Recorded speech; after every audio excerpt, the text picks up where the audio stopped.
I just finished reading this book, Understanding Comics, which I had seen recommended before for people who want to study manga, just on the basis of it really fleshing out what comics are as a medium, what they do uniquely, just general stuff that will obviously apply beyond manga, but will also help you with manga just because you have the basics of the medium. You know, it's helpful to know about animation if you're going to know about anime. And it was a great book. I'm happy I read it. But rather than review it, I thought, you know, it might be worth it to actually talk about reading and Anitube. And what do I mean by that? Well, there's been a big push recently, both within the TCC, it's a meme, and just generally speaking, to have more sources in our videos. Obviously, there's Cite Your Shit people. Joe kind of pushed for this early on. There's other people, I'm not going to name names, but, you know, there's other people who will suggest that if you haven't read everything, that you are insufficient as an Anituber, and that you are probably harmful in some way. And I think this is an idea that's worth exploring, because I think there's some merit to both positions. I've found myself reading a lot more lately for videos, because I do want to have more sources in what I talk about. If I'm talking about anything factual at all, I definitely need sources, and even when I'm just doing more personal analysis, the perspective you're coming from can still be informed by outside material. If I were to do, I don't know, let's say a Marxist analysis of a series, there'd be some stuff to cite. It's still just an analysis. It's just talking about, oh, in this series, you can see class struggle represented here and here and here, and that says X and Y about society and how we should structure things. But that still comes from a source. It doesn't come from nowhere. And I definitely understand the desire to push for more citations, even from more personal stuff. If you look at one of Joe's videos, any of Joe's videos, there are a decent number of works cited.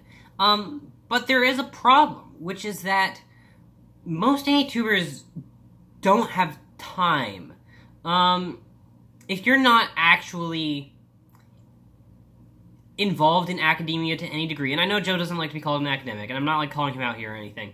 And I'm not saying you're an academic, but, like, if you're not regularly reading academic texts, it's very hard to start doing so consistently for your videos. I mean, I have a Review Starlight video coming up, and for that, I read some books on Takarazuka, some articles on Takarazuka.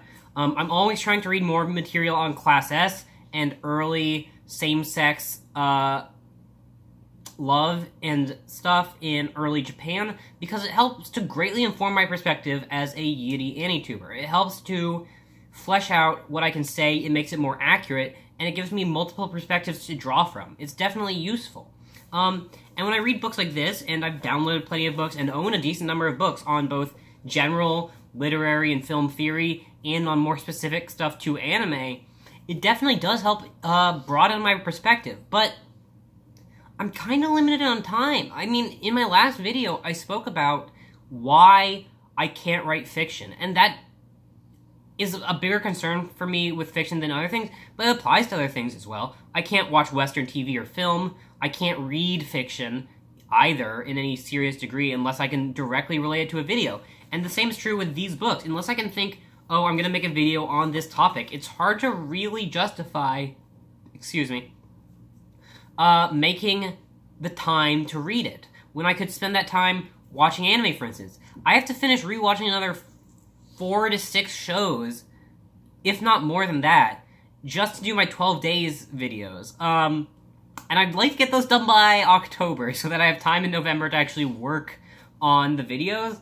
So, I'm not exactly full of time, especially with some other ongoing situations that might come up in the near future.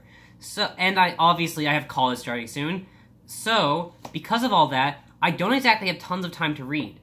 And that wouldn't be a problem if I didn't care. If I was just a gigook, and I just, like, did not give a shit about how many sources I cited, didn't give a single fuck. Did you just say if you were a gigook? I did. If I were a Jeff, if I were a... Hey, wait, I work for him. You can't shit talk Jeff on this channel. Honey. If I were a Digi, if I were anyone who just doesn't cite sources, and I absolutely can, then, it would be problematic of me, or it would not be problematic of me, to just ignore citations, to just not read anything. I mean, it's still problematic, but, like, I wouldn't personally care. But I do care, is the thing. I do want to bring more informed perspectives to Anitube. I do want to have a greater basis in criticism of film, of animation, of literature, when speaking about certain topics. I think I want to be a better critic at all times, and that will definitely help. But I also just don't have time, and this is a real point of conflict for me. For instance, I'm making a video on the nature of politics and anime coming up. Now, I've read a decent amount of political theory, mostly of the leftist sort, as you would expect. Relatively little in regards to, sorry, there was some food in my mouth. Relatively little in regards to, media and politics, but some. However, most of my knowledge on the nature of politics and media and their intersection comes from the internet. Now, like, I have a lot of knowledge that just comes from the internet. A lot of my knowledge of, like, feminism, for instance, I haven't read much feminist text. I just pick up ideas online, and I can't cite anything if I talk about gender a lot of the time, because I haven't read these foundational texts on gender. I'd like to. I plan on doing so eventually. Again, I like being informed, and I do think reading is very worthwhile. But I haven't. And I have to ask myself, do I just not make this video because I haven't had time to read on it? Or do I make the video and risk being uninformed, risk potentially spreading misinformation, and just risk not satisfying myself and others? Now, it's not about the public. No one, frankly, gives a shit about this. There's a very, very, very, very small group of people who cares about citations on YouTube videos. But I am one of those people, so I can't just ignore my own impulses and the impulses of the friends of mine who care about that stuff, even if it would theoretically be better from a purely monetary perspective to just ignore, citations at all. So, again, I have to ask myself, how much should I read, and how should I tailor my content? Should I just ignore making content on stuff I haven't read about yet? Or should I just risk it? I don't know. And, if you have any ideas on that, tell me. Patreon.com/Zaria. Bye!